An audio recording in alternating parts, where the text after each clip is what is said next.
How worried are you about the threat that a trade war is going to undermine global growth? I think it's psychological. If you actually add up all the tariffs and all the disruption, it's actually not that big in the grand scheme of things. I mean, here's kind of a number. The day Trump most vociferously threatened tariffs, he was threatening 10% tariffs on $200 billion of goods. So that's $20 billion of tariffs. And if you trace through the incidence of those $20 billion of tariffs, some of it would be lower wages, some of it would be higher prices, and a bit of it would be lower profits. So maybe a third of it would be lower profits. That's $6 billion.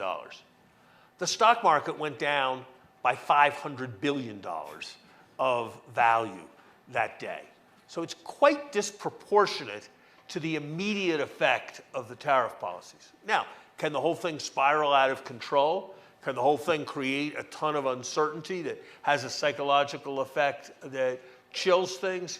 Yes, it can. So the answer is, I'm apprehensive, but I actually think the direct impact of the trade policies tend to be exaggerated. What I think is much more serious is what it means for a long-run global system, for the rest of the world no longer to be able to rely on the United States.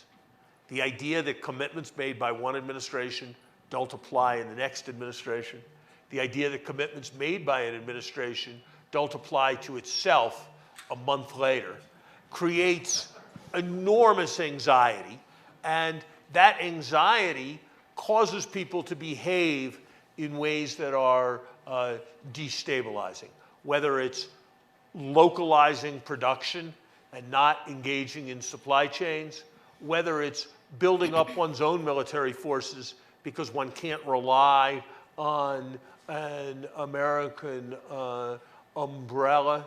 It's the breakdown of international order, of which the way we're conducting economic diplomacy is a major example, that worries me much more than the direct effects of even nutty tariff policies.